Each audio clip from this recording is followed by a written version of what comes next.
오늘 우리에게 주시는 하나님 말씀 창세기 39장 1절에서 6절까지 말씀입니다. 창세기 39장 1절에서 6절까지 말씀, 제가 가진 성경책 구약 성경 60면에 기록되어 있습니다. 창세기 39장 1절로 6절까지 말씀입니다. 주신 말씀을 제가 봉독하여 올리겠습니다. 요셉이 이끌려 애굽에 내려가매 바로의 신하 친위대장 애굽 사람 보디발이 그를 거리로 데려간 이스마엘 사람의 손에서 요셉을 사니라. 여호와께서 요셉과 함께 하심으로 그가 형통한 자가 되어 그의 주인 애굽 사람의 집에 있으니 그의 주인이 여호와께서 그와 함께 하심을 보며 또 여호와께서 그의 범사에 형통하게 하심을 보았더라. 요셉이 그의 주인에게 은혜를 입어 섬김에 그가 요셉을 가정 총무로 삼고 자기의 소유를 다 그의 손에 위탁하니 그가 요셉에게 자기의 집과 그의 모든 소유물을 주관하게 한 때로부터 여호와께서 요셉을 위하여 그 애굽 사람의 집에 복을 내리심으로 여호와의 복이 그의 집과 밭에 있는 모든 소유에 미친지라. 주인이 그의 소유를 다 요셉의 손에 위탁하고 자기가 먹는 음식 외에는 간섭하지 아니하였더라. 요셉은 용모가 빼어나고 아름다웠더라. 아멘. 새로운 밀레니엄 시대가 도래한다는 기대와 또한 큰 두려움이 양립하던 아마도 2000년 그때가 기억납니다. 종말에 대한 기대와 또한 새로운 시대가 도래할 것이라고 하는 어떤 희망이 공존하던 당시 한국교회에서는 강준민이라고 하는 한 젊은 목사가 쓴 책 때문에 우려와 공포의 분위기 속에 있던 그 종말의 분위기가 일순간에 꿈과 요셉이라고 하는 한 인물에 대한 열풍으로 급변했습니다. 바로 이 강준빈 목사님이 쓰신 책이 꿈꾸는 자가 오는도다라고 하는 책입니다. 여러분 가운데서도 아마 이 책 많이 읽어보셨을 줄 믿습니다. 이 책의 저자 강준빈 목사님은 이 책을 통해서 성경 말씀을 근거로 요셉이라고 하는 사람을 꿈꾸는 자라고 그렇게 별명을 붙였습니다. 그리고는 그는 이 책을 통해 꿈은 미래를 창조하는 재료이며 동시에 미래를 향해 나아가게 하는 원동력이다, 그렇게 말씀하시면서 꿈꾸는 자만이 위대한 어떤 성과를 거둘 수 있고 꿈꾸는 자만이 진정 위대해질 수 있다고 많은 부모님들과 또 젊은이들을 이 책을 통해서 독려했습니다.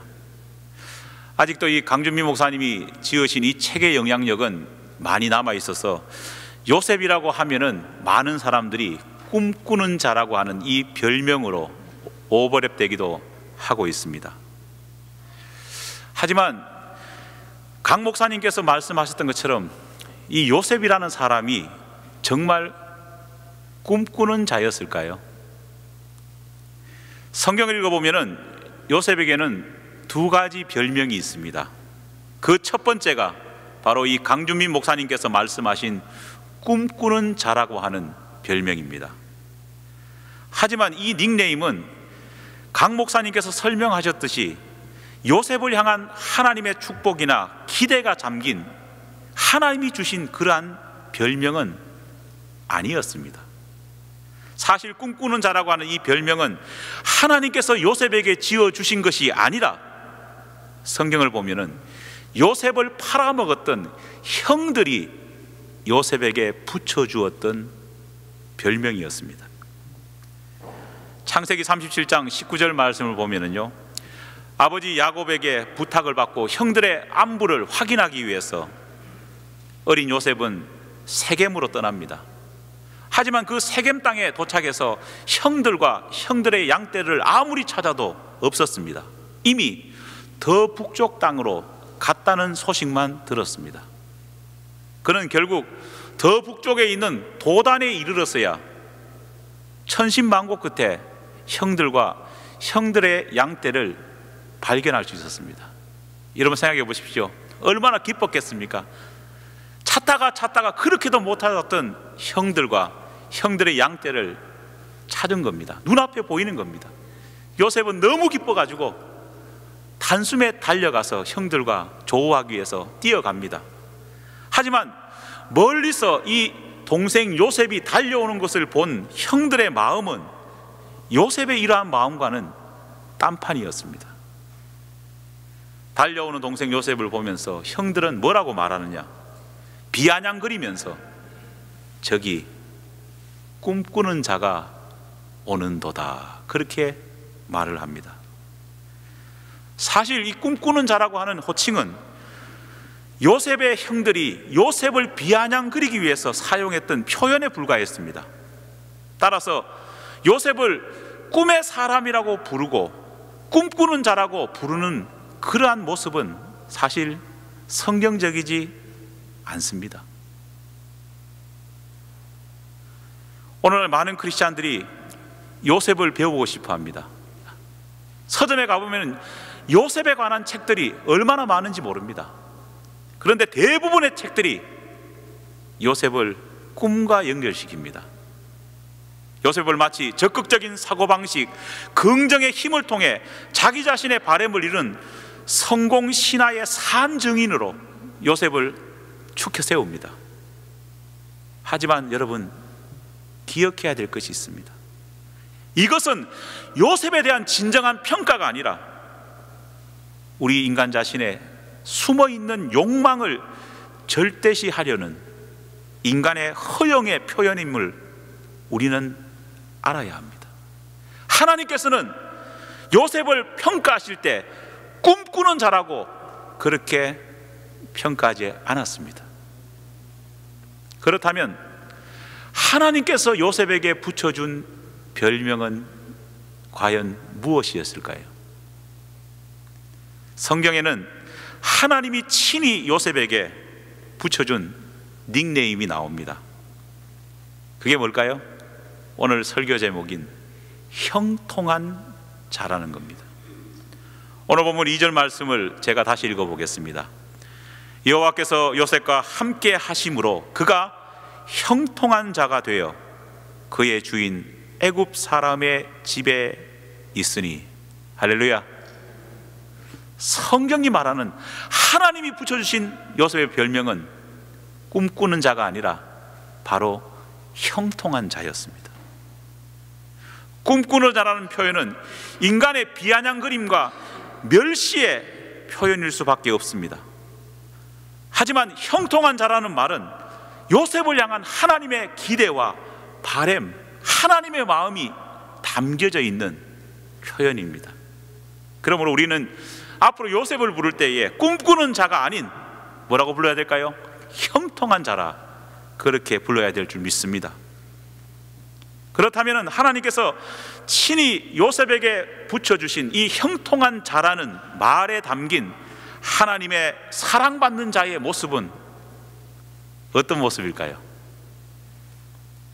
본문 2절에는 형통이라는 단어가 나오는데 이 단어의 본래 히브리어 단어는 바로 찰레아흐라고 하는 단어입니다. 이 말은 모든 일이 뜻대로 잘 되어 간다라는 말로 풀이될 수 있습니다. 영어 성경에는 이 단어를 prosperous, 번성한 또는 성공적인 successful이라고 하는 단어를 사용하고 있습니다. 여러분 한번 생각해 보십시오. 인생의 모든 일이 생각대로 잘 풀려갑니다. 모든 것이 뜻대로 잘 되어 간다고 한번 상상해 보십시오. 내가 원하는 뜻대로 이루어지고 내가 바라는 것이 술술 풀려나갑니다. 정말 아찔한 인생 아닙니까? 그런 인생 살고 싶지 않습니까? 그래서 요셉의 이야기를 듣는 사람이라면 불신자든 신자든 할 것 없이, 예외 없이 요셉의 인생 속에 이루어진 물질적인 그 풍성한 복과 요셉이 도달한 그 놀라운 지위를 흠모하면서 하나님이 말씀하신 형통이 그런 것이냐, 그렇게 생각하며 요셉을 닮고 싶어 합니다. 하지만 성경은 요셉이 이룬 부와 명예와 지위가 하나님이 말씀하신 형통이 아니라고 말합니다. 그는 분명 형들에게 애굽 노예로 팔려져 가지고 고생하다가 마침내 강대국 애굽의 총리까지 오른, 그리고 엄청난 부와 명예를 걸머진 입지전적인 인물이 맞습니다. 하지만 하나님께서는 요셉이 이룬 이런 세상적인 부귀와 영화와 명예가, 그걸 보고 하나님이 너는 형통한 자라 그렇게 말씀하신 것이 아니라는 겁니다. 오늘 본문 말씀은 하나님께서 왜 요셉이 형통한 자가 될 수밖에 없었는지, 하나님이 무엇을 보고 요셉에게 형통한 자라고 말씀하셨는지, 하나님이 원하시는 하나님의 시각 가운데에 번영과 성공이 무엇인지를 우리에게 분명히 보여주십니다. 우리가 형통이라는 말, 번영과 성공이라는 말의 참된 의미가 무엇인지를 오늘 본문을 통해서 분명히 깨달아야 할 줄 믿습니다. 먼저 형통한 사람이라는 것은 한 인간이 하나님과 늘 동행함을 통해서 주변의 다른 모든 사람들에게 하나님을 보여주는 사람이 바로 형통한 사람입니다. 본문 3절 말씀입니다. 그의 주인이 여호와께서 그와 함께 하심을 보며 또 여호와께서 그의 범사에 형통하게 하심을 어떻게 했다고요? 보았더라 말씀하고 있습니다. 많은 사람들이 형통의 의미를 물질적인 번영과 인생의 성공으로 어떻게 보면 한 개인이 이룬 어떤 결과물로만 자꾸 보려고 합니다. 그래서 한 사람이 어떤 업적을 이루거나 한 사람이 뭘 이루었을 때에 그것을 부러워하고 나도 그렇게 되기를 그렇게 바라며, 그것이 마치 성공이냐, 그것이 마치 번영이냐, 그것이 마치 형통이냐 그렇게 생각합니다. 하지만 하나님께서 말씀하신 형통은 이런 개인적인 영역과는 관계가 없습니다. 하나님께서 말씀하신 형통은 우리 모두가 형통하게 되시기를 원하셨던 그 형통은 다른 것이 아니라, 첫째, 하나님을 믿는 우리 신앙인의 삶 가운데에 하나님이 드러나는 겁니다. 하나님의 영광이 드러나는 겁니다. 그것이 바로 형통이라는 겁니다. 신자가 보든 불신자가 보든 나를 통해서 살아계신 하나님, 살아계신 예수님이 드러나고 증거되는 것이 바로 성공이요 번역이요 형통이라는 겁니다. 여러분, 이것이 얼마나 중요한지 모릅니다. 사실 우리 솔직하게 한번 생각해 봅시다. 저도 그렇습니다. 지금까지 우리가 하나님께 나 자신, 내 자녀, 내 가족들을 위해서 기도하면서 요셉같이 되기를 원하게 그렇게 기도하면서 우리가 생각했던 것이 뭡니까? 내가 잘 되고 내 자녀가 형통한 삶을 살고 내 가정이 형통한 삶을 살기 위해서, 내 직장이 형통해지기 위해서 기도하면서 무엇을 갈구했습니까? 그것은 오직 하나였습니다. 요셉이 이룬 물질적인 부, 요셉이 올라간 그 높은 지위가 나에게, 내 가족에게, 내 자녀에게 임하기를 바랬던 겁니다.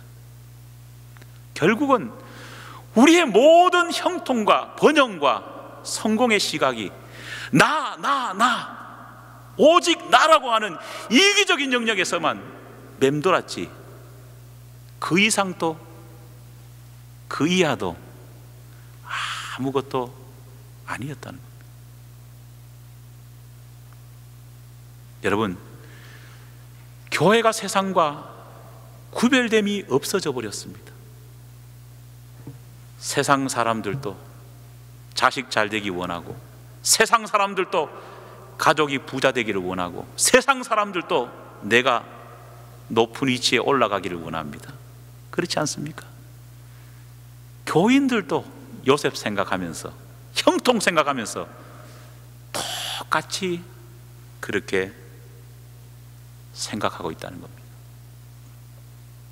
사랑하는 여러분, 우리 중에 나의 생활 속에, 나의 자녀의 삶 가운데에 예수 그리스도가 나의 모습을 통해, 내 자녀의 모습을 통해 분명히 증거되기를 바라며 그러한 형통을 기도하는 사람이 있습니까? 정말 너를 보니까 하나님이 살아계시는구나. 정말 너를 보니까 예수님은 계시는 거구나. 나의 모습, 나의 자녀의 모습, 우리들의 모습을 통해서 믿는 자든 믿지 않는 자든 그렇게 고백하는 역사가 우리 가운데에 일어나고 있습니까? 아니면 최소한 그렇게 소망하면서 기도하는 사람이 있느냐는 겁니다. 오늘 교회의 문제가 무엇이겠습니까? 교회가 점점 쇠퇴하고 있고 점점 세상과 사회와 사람들의 관심 속에서 멀어져 가고 있고 심지어는 지탕의 대상이 되고 있습니다. 가장 큰 이유가 뭘까요? 성도들이 형통의 복을 모르기 때문입니다. 잘못 알고 있기 때문입니다. 여러분, 정말 형통한 자라면은요, 그 사람 때문에 하나님이 보여지고 그 사람 때문에 은혜가 임한다면은요, 예수 믿는 우리가 누군가에 가면은요, 아마 그 사람은 우리를 보면서 막 반가워할 겁니다. 얘기하고 싶을 겁니다. 조금만이라도 더 붙들어주고 싶어서 안달을 할 겁니다. 그렇지 않습니까?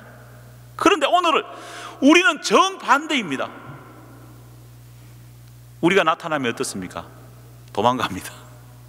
우리가 얘기하자 하면은요, 됐다고 말합니다. 왜 그럴까요? 세상과 똑같기 때문입니다.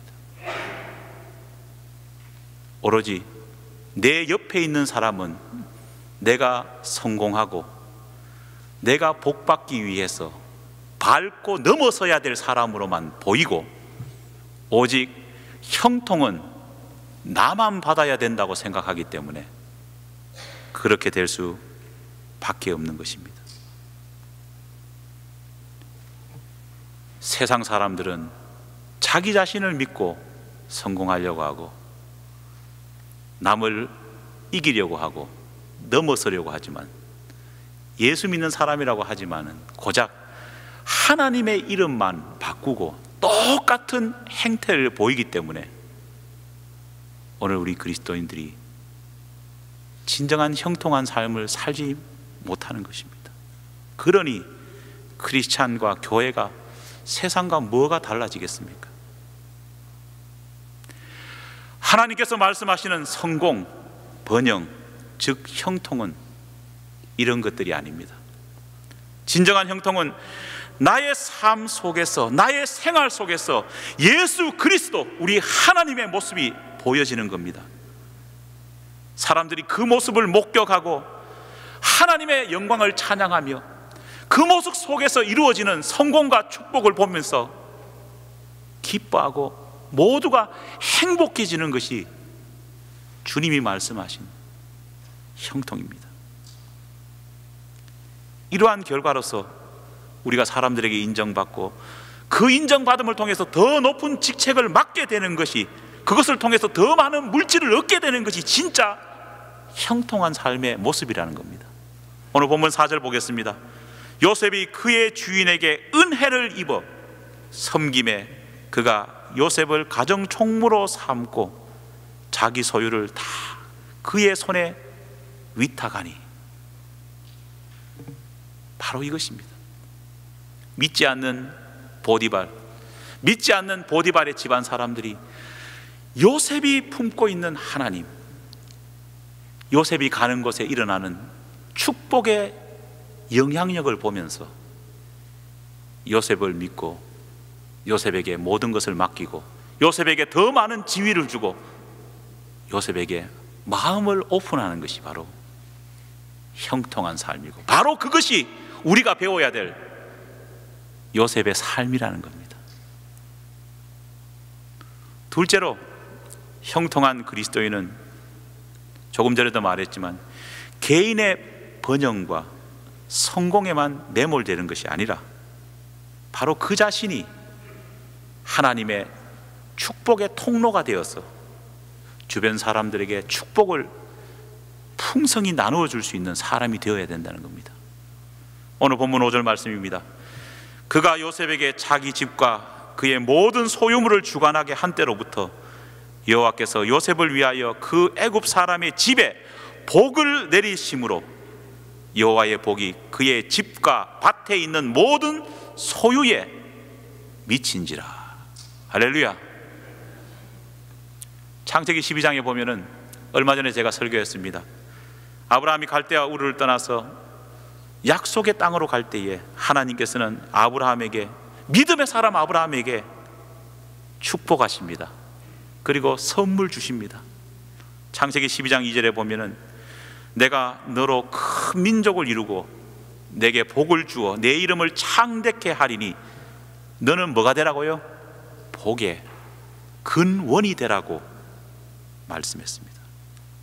3절 보니까요, 땅의 모든 족속이 너로 인하여 복을 얻을 것임이라. 할렐루야. 여기에 언급된 복의 근원이 무엇이겠습니까? 근원은 물이 솟아오르는, 끊임없이 솟아오르는 수원지입니다. 샘입니다. 많은 사람들이 오해하고 있습니다. 많은 사람들이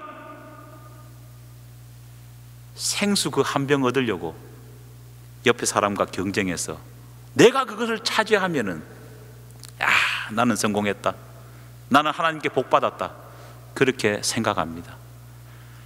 하나님은 그런 째째한 분이 아니십니다. 등산하러 갑니다. 무거워서 물도 많이 가지고 올라가지 않습니다. 정점에 다다랐을 때에, 모든 사람이 물이 떨어졌을 때, 더워서 헐떡일 때 누군가가 그 물 한 병 가지고 있으면 어떻습니까? 서로 마시려고 싸웁니다. 다 마신 병 뚜껑도 다시 봅니다. 그렇게 서로 싸우면서 서로 마시려고 아웅대는 그 모습을 하나님이 원하시는 것이 아니라는 겁니다. 거기서 내가 좀 더 마셨다고 나는 복받은 사람이요, 나는 잘된 사람이라고 그렇게 하나님이 말씀하기를 원하십니까? 아닙니다. 하나님이 원하시는 것은 내가 콸콸 솟아오르는 샘물이 되기를 원합니다. 나로 인해 샘물이 솟아나서 물이 내 허리까지 잠긴다면요, 물 때문에 싸우는 사람이 있겠습니까? 한 사람도 없을 겁니다. 하나님이 원하시는 우리의 삶은 복의 수혜자가 되기를 원하는 것이 아니라 내가 복을 나누어 주고 내가 복을 전파하는 복의 시작점이 되기를 하나님은 원하신다는 겁니다. 바로 우리로 인해서 나의 주변의 모든 사람들이 하나님을 보게 되고 나로 인해서 하나님의 모든 복을 맛볼 수 있는 역사가 나를 통해서 일어나기를 원하신다는 겁니다. 요셉의 이야기를 한번 기억해 보십시오. 요셉이 애굽 12대장 보디발의 집에 간 이유 때문에 요셉의 삶을 통해서 보디발의 집이 어떻게 됐습니까? 복을 받았다, 그렇게 말하고 있습니다. 오늘 우리의 문제는 그리스도인들이 이 중요한 형통의 원리를 망각하고 있기 때문입니다. 그리스도인들이 복을 받으려는 수혜자만 되려고 했지 복을 나눠주는 복의 근원임을 망각하고 있기 때문에 문제가 생긴다는 사실입니다. 사랑하는 여러분, 여러분은 형통한 자가 되기를 원하십니까? 원하십니까? 여러분의 오늘의 삶의 모습을 통해 우리 주변에 있는 친구, 직장 동료, 믿지 않는 가족들, 그리고 심지어 하나님이 우리가 어떤 사람인지를 보고 있습니다. 사람들은요, 우리의 모습을 통해서 하나님이 어떤 분이신지를 판단할 겁니다. 그렇지 않습니까? 과연 우리는 하나님을 보여주는 그러한 모습으로 살아가고 있습니까? 우리는 세상을 향해 하나님의 거울이 될 줄 믿습니다. 거울을 보면서 믿지 않는 세상 사람들이 내가 보여주는 하나님의 거울을 보면서 내가 얼마나 죄인이구나, 내가 얼마나 잘못 살고 있구나, 내가 얼마나 문제가 있구나를 나를 통해서 깨닫고 통해 자복하는 역사가 일어나야 될 줄 믿습니다. 또한 우리는 세상을 향해 하나님의 창문이 되어야 될 줄 믿습니다. 사람들이 나를 통해서 하나님을 만나고 나를 통해서 답답한 모든 영혼들이 넓게 펼쳐진 아름다운 자연과 같은 하나님의 그 놀라운 능력을 체험해야 될 줄 믿습니다. 그리스도인은 그리스도를 증거하는 사람입니다. 기억해야 합니다. 예수쟁이는 예수를 증거하는 사람입니다. 요셉의 성공, 요셉의 형통은 물질을 이룬 성공이나 부귀 영화 때문에 그런 것이 아니라는 겁니다. 요셉의 진정한 성공은 바로 그가 하나님을 보여줬고 그를 통해서 사람들이 하나님과 하나님의 축복을 경험했다는 사실입니다. 사랑하는 여러분, 우리 신앙의 위대한 선조 요셉을 단순히 꿈만 잘 꺼가지고 인생 역전시킨 사람으로, 그런 쪼잔한 사람으로 만들지 맙시다. 요셉은 꿈꾸는 자가 아닙니다. 요셉은 뭐라고요? 형통한 자라는 겁니다. 오늘도 요셉의 형통을 생각하면서 우리를 통해, 우리의 삶의 모습을 통해 하나님의 증거되는 귀한 역사가 일어나기를 간절히 축원합니다. 기도하겠습니다. 하나님 아버지, 감사합니다. 역사하시는 주님, 함께 하시는 주님, 꿈꾸는 자로서의 신기루를 따라가지 말고 형통한 자로서의 진정한 복된 삶을 따라가는 우리 모두가 될 수 있도록 은혜를 더하여 주시옵소서. 나를 통해 보여지는 하나님, 나로 인해 복을 받고 축복의 삶으로 바뀌어지는 모든 주변의 모습이 드러날 수 있도록 은혜를 허락하여 주시옵소서. 예수님 이름으로 기도드립니다. 아멘.